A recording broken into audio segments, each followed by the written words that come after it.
सूरत इंदौर के बाद पुरी में भी, ओडिशा पुरी में भी कांग्रेस को झटका लगा है। देखिए, ओडिशा की पुरी लोकसभा सीट से कांग्रेस प्रत्याशी सुचारिता मोहंती ने नामांकन से पहले ही अपना टिकट लौटा दिया है। सुचारिता ने कांग्रेस महासचिव केसी वेणुगोपाल को चिट्ठी लिखी है। अब उन्होंने कहा है कि चुनाव लड़ने के लिए फंड नहीं मिला है। पुरी से बीजेपी के संबित पात्रा प्रत्याशी हैं, जबकि बीजेडी से अरूप पटनायक चुनाव लड़ रहे हैं। यानी त्रिपक्षीय मुकाबला जहां होता अब द्विपक्षीय हुआ है। अब दोनों ही अपना नामांकन दाखिल कर चुके हैं, लेकिन सुचारिता ने अपना टिकट लौटा दिया है। सुचारिता का कहना है कि उन्होंने जनता से भी फंड जुटाने की कोशिश की, लेकिन उनको कामयाबी नहीं मिली।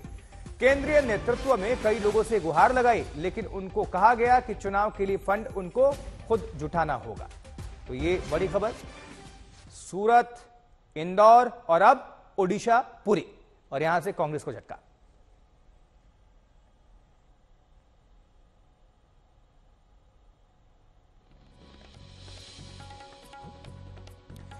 चलिए पौलमी शाह का रुख करेंगे। हमारे साथ हमारे सहयोगी, हमारी संवाददाता जुड़ चुके हैं। पौलमी, एक के बाद एक कई झटके कांग्रेस को लग रहे हैं, पहले सूरत, फिर इंदौर और अब ओडिशा पुरी से भी।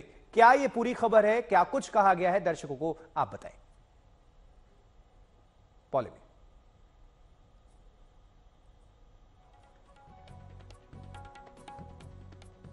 पौलमी, आप हमें सुन पा रही हैं?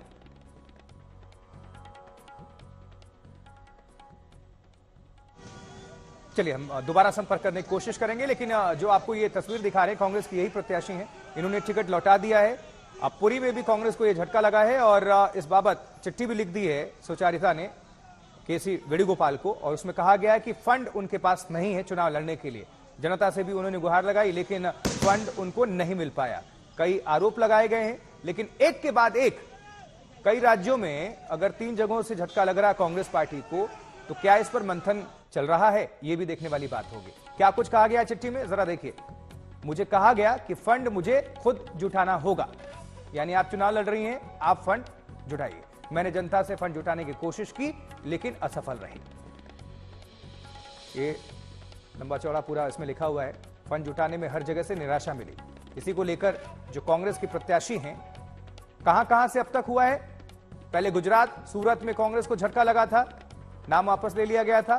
फिर इंदौर में कांग्रेस के जो प्रत्याशी हैं, उन्होंने नाम वापस ले लिया। उनके नाम के आगे बम भी लिखा था, तो उन्होंने बम फोड़ दिया था कांग्रेस पर, और बीजेपी में वो शामिल हो गए थे।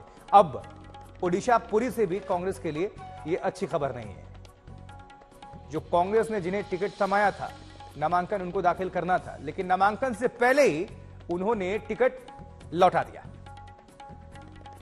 और पुरी से ही संबित पात्रा बीजेपी के प्रत्याशी भी हैं, लगातार डेरा डाले हुए हैं और जनता के बीच पहुंच रहे हैं।